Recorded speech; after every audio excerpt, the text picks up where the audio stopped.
And just like that, Arsenal are back on top of the Premier League following their 1-0 win against Manchester United.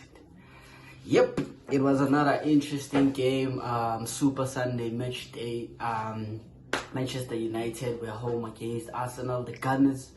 And to be honest with you guys, it wasn't an interesting game. It wasn't a game full of it was a game full of excitement, and everybody was anticipating the game. But to be honest with you, the game was just balanced. For me, it was a balanced game because Arsenal didn't bring out their best football we've seen in the last 4 games. They were just, for me, I didn't think they were bad. I think they were good defensively, and they were holding possession there and there. But when it comes to attack, we didn't attack them as much as we wanted to see Arsenal attacking Manchester United. But all in all, it was a pretty interesting game. I think Saliba was top class, top class, and he was man of the match, by the way.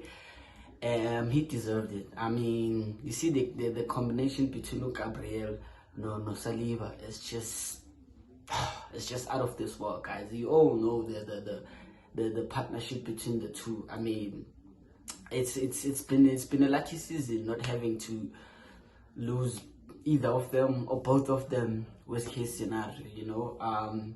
Following after Saliba got injured last season, they affected Arsenal way too much, and having him for every single minute in the Premier League this season is just out of this world. And the guy's only like 22, I think. 22, 23. He's so young, bro. But the level of defending, the level of football he has, I'm pretty sure he's gonna be the best. He's gonna be included in the best 11 squads, FIFA best 11. I think he's gonna be up there either next year or the season after. But yeah, another highlight I wanna talk about, Trossard. Trossard is and currently he's keeping Martinelli on the bench because he's performing. There's no reason to keep him on the bench. Trossard, he's performing, and that's not saying to Martinelli he is not doing okay or is struggling. He's doing okay. It's just that after the injury, it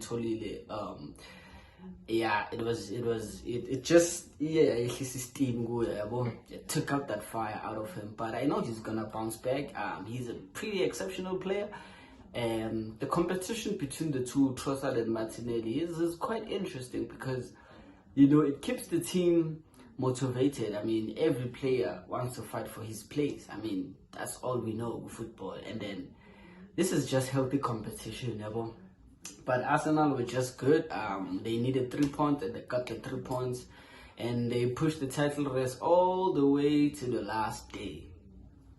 We all know about the game, Manchester City and Tottenham. Regardless of the scoreline there, the title race is still gonna go to the last day of the season. Shout out to Kai Havertz. I think he had a pretty good game. Shout out to, I don't think Partey and Declan Rice had a pretty good game. It wasn't a good game from them. They were just okay now. It was not the performance we used to see, Kulama games last we are go from with Thomas Partey and with Declan Rice. But they still did okay, They still did okay. There was a moment where Thomas Partey tried to kill the man by in his space. He tried to create space for himself, but then they caught him, and then Manchester United attacked us, and then they couldn't score, luckily. But if they scored, I think Thomas Partey was gonna get heat from that because we were 1-0 up, and I don't know if it was the second half or the first half, but we were 1-0 up at that time. Odegaard had a good game. I think Ben White was struggling. Hey, Ben White. I mean, Garnacho was giving up Ben White some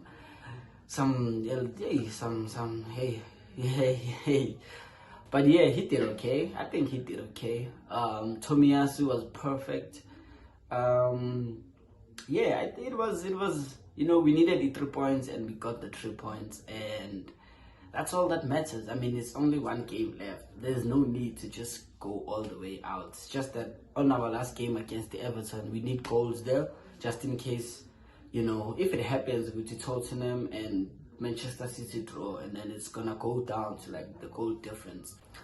And then coming to Manchester United, you know, we all know Manchester United are struggling. I mean, Casemiro is not a defender. He is struggling the most. He's not a defender. Ten Hag, and I can blame it because they don't have any players. They don't have. If you look at it, bench, but the only senior players were there was Anthony, no Eriksen. The rest were just young boys. I mean, that says a lot about the team, But for Manchester United, I feel like they just wanna end the season and see what's going on next season. Whether they still go with Ten Hag or they're gonna sack him. Me, I think they should sack him, I believed in Ten Hag when he first arrived at United. I thought, you know, his philosophy is just gonna change the club, but 2 years in, and there's a lot about the Ten Hag with the 2 years. You know, I mean, that's another story for another day. But yeah, good game, 3 points for the Arsenal, and then they move on to Everton at home at the Emirates. And yeah, Manchester United, man, let the season end. It's over for you guys. So guys, I want to talk about something very, very, very interesting. I'm moving on to Premier League, to the Bundesliga. Have you seen what's happening to Bayer Leverkusen? Can we just talk about Bayer Leverkusen, guys? I mean, whoa. I think we are just witnessing a history. It's like we are witnessing a history of European football. For those who don't know, Bayer Leverkusen are 50 games without a lose. All competitions.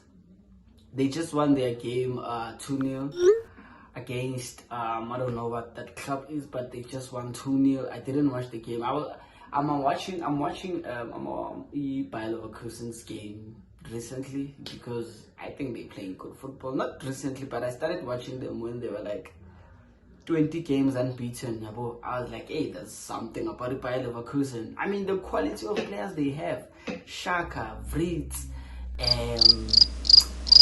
yeah, that's all I know. But yeah, the quality of players they have, it's just that I know them number. I don't know them by Gamma.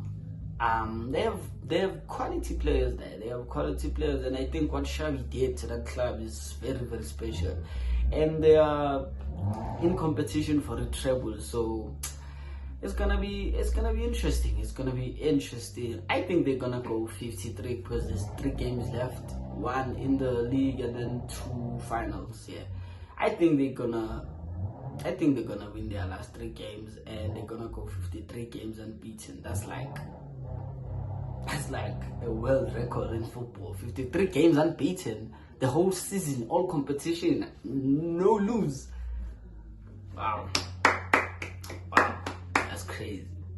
But yeah, so looking forward to what's coming up. I think today's Aston Villa against Liverpool. It's gonna determine a lot about Spurs' chances of going to UEFA, but I think it's shy for Spurs. You know, if they don't get a result on Tuesday, I think it's shy for them. Because I think Aston Villa might lose this game, but they can still win it or draw it. But they might lose it, you know. But yeah, I'll come back to you guys after the Aston Villa and Liverpool game and react to that. But for now, you know what you have to do. Leave a subscribe, leave a comment if you have something to say, and make sure to like my face. When you comment, just like. Even if you dislike, it's fine, but just like, subscribe, and I'll make sure to give you more of this content because the season is coming to an end.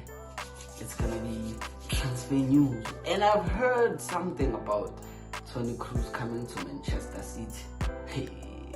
Yeah, but I'll see you in the next one, guys. Thank you.